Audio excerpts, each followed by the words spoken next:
تطورات صفقة الهلال البرازيلية. خيسوس يخلف غارسيا في النصر. والد الفراج يشعل ديربي الرياض. النصر يحسن دفاعاته وبشرى سارة للهلال. مواجهة خاصة بين كريستيانو والهلال. السلام عليكم جماهير الكرة السعودية، وأهلا بكم في نشرة جديدة من قناة كرة سعودية. نرجو منكم الاشتراك في القناة وتفعيل زر الجرس. ننتقل الآن من العناوين إلى تفاصيل النشرة.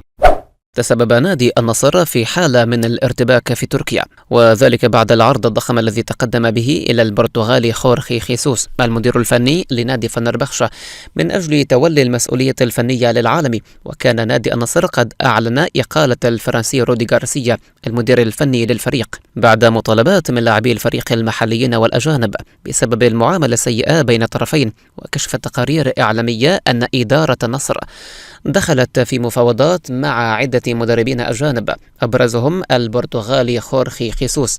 وكتب الصحفي الرياضي نيكو شيرا عبر حسابه الشخصي في تويتر أن إدارة النادي التركي ستبدأ في التواصل مع الإيطالي أندريا بيرلو من أجل تولي مسؤولية فنربخشة حال رحيل خورخي خيسوس.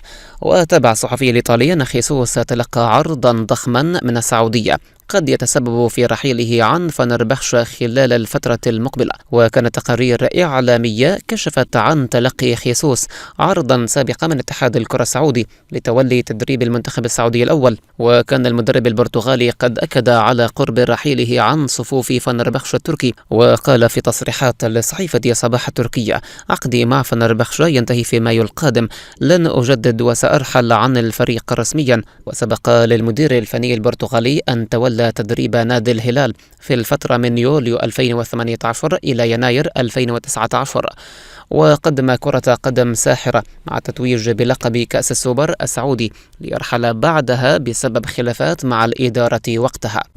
يتجدد الحديث بشأن مستقبل تعاقدات الهلال في الصيف المقبل، حيث يسعى الفريق الأزرق لتجديد الدماء بعدما كان النادي محروم من إبرام تعاقدات وتسجيل اللاعبين خلال فترتي الانتقالات الصيفية والشتوية الماضيتين. وكشفت شبكة جلوبو سبورت البرازيلية عن تطورات جديدة بشأن مستقبل النجم البرازيلي بيدرو غليرمي لاعب نادي فلامينغو، قد تقربه كثيرا من ارتداء قميص نادي الهلال في الموسم المقبل. وكانت تقارير صحفية برازيلية وسعودية قد أكدت أن إدارة نادي الهلال برئاسة فهد بن نافل عرضت 77 مليون دولار على نادي فلامينغو من أجل شراء بيدرو غيليرمي خلال فترة الانتقالات الصيفية المقبلة. وفي تطور جديد، ذكرت شبكة جلوبو سبورت أن بيدرو غيليرمي اشتعل غضبا بعد قرار وضعه في القائمة الاحتياطية في التدريب الأخير لفريقه قبل مباراتهم الأولى في الدوري. وأشارت الشبكة البرازيلية إلى أن بيدرو مستاء جدا من المنافسة مع جابرييل باربوسا الذي يضمن مشاركته أساسيا رغم سجله التهديفي السيء مؤخرا. من جهتها، طالبت جماهير الهلال عبر مواقع التواصل الاجتماعي رئيسها فهد بن نافل باقتحام الإدارة لتلك الصفقة والتوقيع مع اللاعب الذي شارك في مونديال الأندية الأخير وكان متألقا. وأكدت الجماهير الهلالية أن النجم البرازيلي سيشكل ثنائي خرافي مع النيجيري أوديوني غالو بشكل خاص في هجوم الفريق الأزرق. وأشار عشاق الهلال إلى أن بيدرو غيليرمي يمتلك قدرات كبيرة وأن مكانه سيكون في الملاعب الأوروبية خلال المواسم المقبلة، إلا لو تحرك الهلال لخطفه. وبدأ بيدرو البالغ من العمر 25 عاما مسيرته الاحترافية مع نادي فلومينينسي البرازيلي في 2016 قبل أن ينتقل إلى فيورنتينا الإيطالي في العام 2020 لموسم واحد. وأعير المهاجم البرازيلي إلى فلامينغو في صيف العام 2020 ثم ينتقل بعدها إلى النادي البرازيلي خلال فترة الانتقالات الشتوية من نفس العام مقابل 14 مليون يورو. وحقق مهاجم فلامينغو جائزة هداف بطولة كأس العالم للأندية 2022 بالمغرب وتوج بيدرو بالجائزة بعد تسجيله 4 أهداف بواقع هدفين في لقاء نصف النهائي بشباك الهلال، ومثلهما أمام الأهلي المصري في لقاء تحديد صاحب المركز الثالث. وأصبح بيدرو جيليرمي أول لاعب في التاريخ يتوج بجائزة الهداف في كأس ليبرتادوريس ومونديال الأندية بنفس الموسم. أثار الإعلامي الرياضي وليد الفراج الجدل في الشارع الرياضي السعودي قبل ديربي الرياض بين الهلال والنصر في الجولة 25 ضمن منافسات دوري روشن للمحترفين. وعلق الفراج على مصطلح الجحفلة الذي يقوم الجمهور بإطلاقه حينما يعود أي فريق في نتيجة المباراة في الوقت القاتل من المباراة بعد أن كان متأخر. ويطلق مصطلح جحفلة نسبة إلى محمد جحفلي مدافع نادي الهلال الذي سجل أكثر من هدف في الوقت الضائع واستطاع أن يعود بالنتيجة لفريقه في أكثر من مباراة. وقال متابع لبرنامج أكشن مع وليد: ليس اسمها جحفلة بل في الوقت الضائع أو آخر الوقت، هذا المصطلح خاص بجمهور الهلال. ورد الإعلامي وليد الفراج مقدم البرنامج قائلا: إذا كنت فائزا بهدفين ويتعادل معك تسمى جحفلة، وإذا لم تكن اسمها جحفلة فما هو اسمها؟ سيزيد الحضور الأول في ديربي الرياض لقائد النصر البرتغالي كريستيانو رونالدو من لهيب المواجهة التي يسعى خلالها الدون للتكشير عن أنيابه. فبالرغم من أن أرقام كريستيانو تعتبر جيدة حتى الآن بتسجيله 11 هدفا في منافسات الدوري، إلا أن الجماهير لا تزال تتطلع لبصمة مميزة لصاروخ ماديرا، خصوصا بعد غيابه عن التسجيل في مباراتي فريقه أمام الاتحاد في الدوري والسوبر السعودي. ولعب رونالدو مباراة واحدة مع النصر في كأس السوبر السعودي بالدوري نصف النهائي أمام الاتحاد، وانتهت بهزيمة فريقه دون أن يصنع أو يسجل.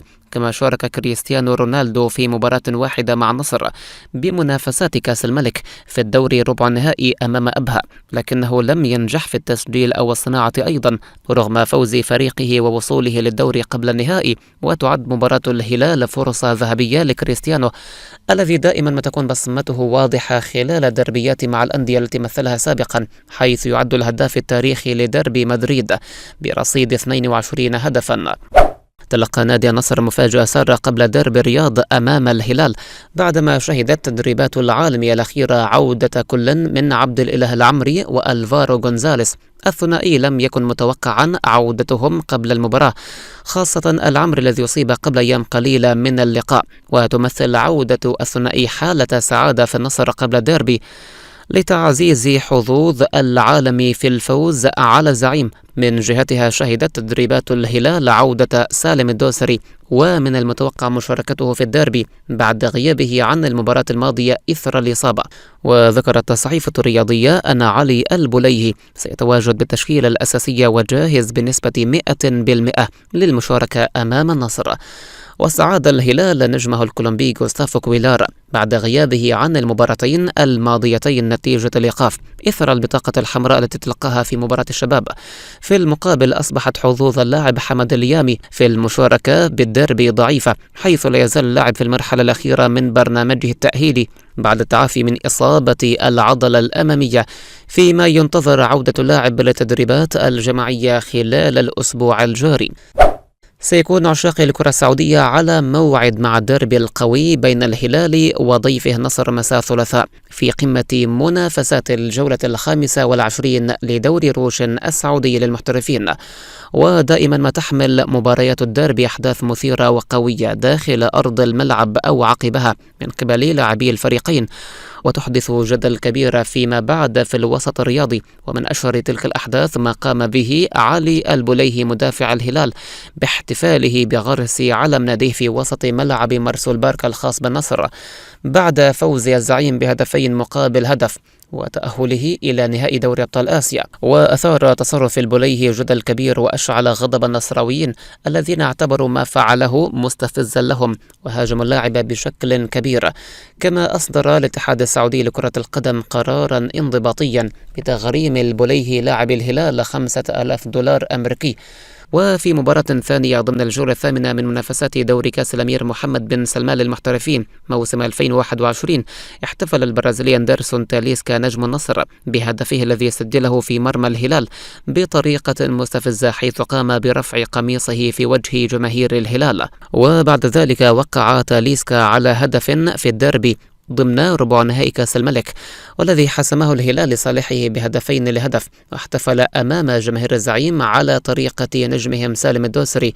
واعتبرت جماهير الهلال هذا الأمر استفزازا لهم، وانتقدوا وهاجموا تاليسكا بشدة، وبات اللاعب غير محبوب من جماهير الزعيم، حيث تهاجمه في كل مباراة ديربي. ولعل من أبرز لقطات الديربي ما قام به سالم الدوسري نجم الهلال عندما قام باحتفال الخلط الشهير نحو جماهير العالم التي قابلت ذلك بغضب كبير، وقذفت العديد من زجاجات المياه نحوه قبل أن يعتذر لها سريعا.